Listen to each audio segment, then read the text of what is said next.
Ah, radishes. They're supposed to be the easiest win in the garden, aren't they?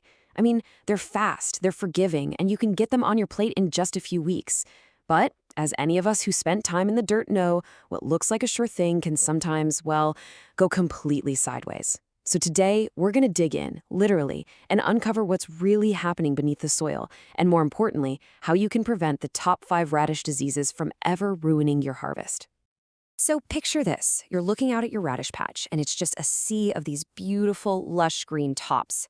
Everything looks perfect. You can almost taste that crisp, peppery crunch already.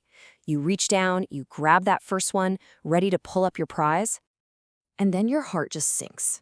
You know you did everything right. You followed all the rules for spacing and watering, just like you see there on the left. But instead of that perfect, round radish, you pull up this reality on the right. A stunted, gnarly, rotting mess of a root. It is the classic garden heartbreak, right? Where the beautiful promise above ground was hiding a secret disaster happening below. So what in the world went wrong? Well, it almost always boils down to this trio of troublemakers, nasty pathogens that are just hiding out in the soil, not enough air moving between your plants, and way too much water. These 3 are the root cause, pun intended, of most radish failures. But here's the good news. Every single one of them is preventable. You know what they say, to win the battle, you have to know your enemy. So let's dive in and meet the 5 most common radish villains.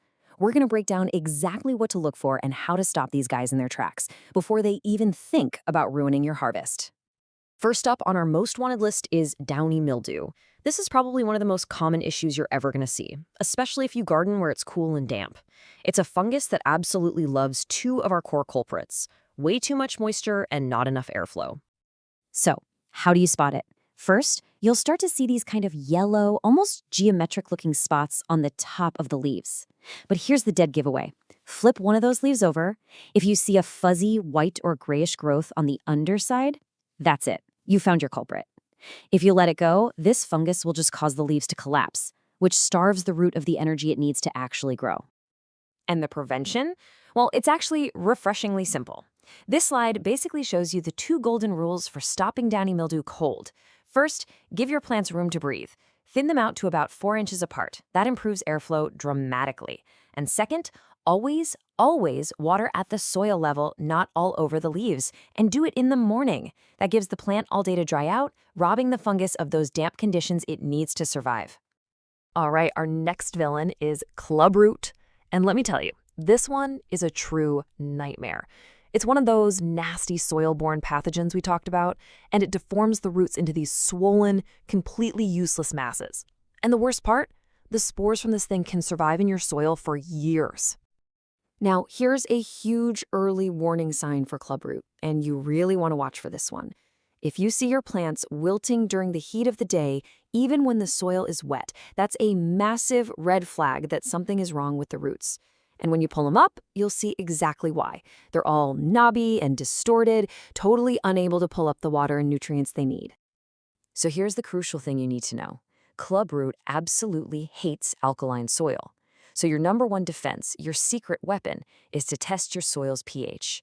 If you find out it's acidic, you need to raise it to at least 7.2, using some garden lime. By changing the soil's environment, you make it incredibly hostile for this disease to ever get a foothold. Okay, let's move on to our 3rd villain, black root. This one is super sneaky. It's a fungal disease, and you often have no clue it's even there until the moment you harvest. The tops can look totally fine, but underneath the surface, a stealthy little pathogen is taking over. You'll know it when you see it, trust me. The disease causes this dark, black discoloration that usually starts right at the tip of the root and just works its way up. The radish gets all woody and shriveled, and the flavor? It's completely destroyed. You're left with something bitter and totally inedible. Preventing black root is all about playing the long game. First, you have to practice strict garden hygiene. Clean your tools between uses. And second, and this one is non-negotiable, crop rotation.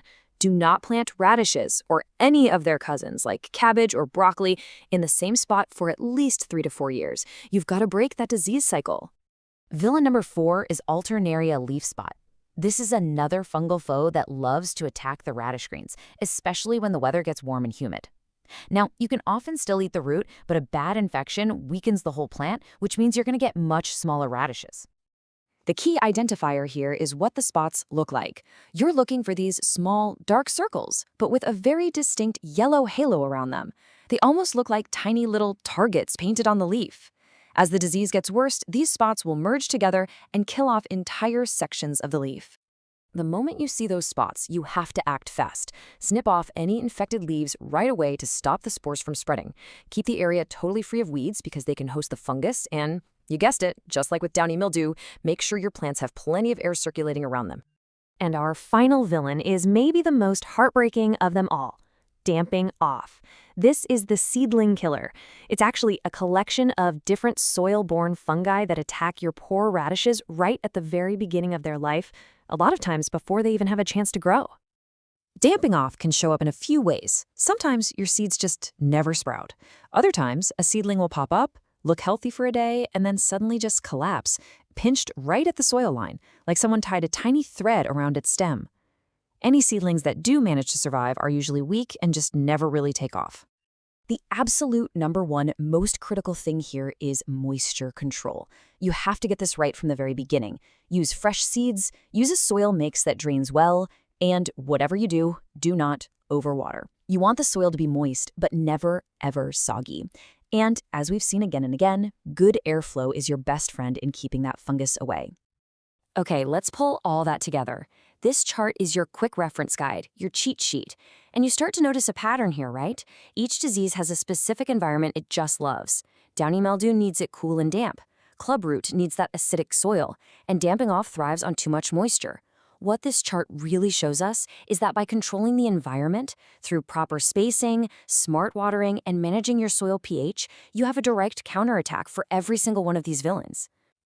Now that we've met all the bad guys, it's time to go on the offense.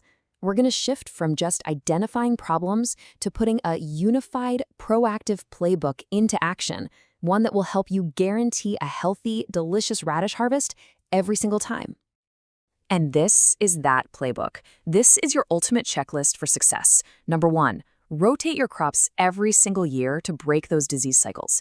2, test your soil pH before you even plant. 3, space your seeds properly right from day 1. 4, water smart, at the base and in the morning. 5, don't you dare forget to thin your seedlings to make sure they have good airflow.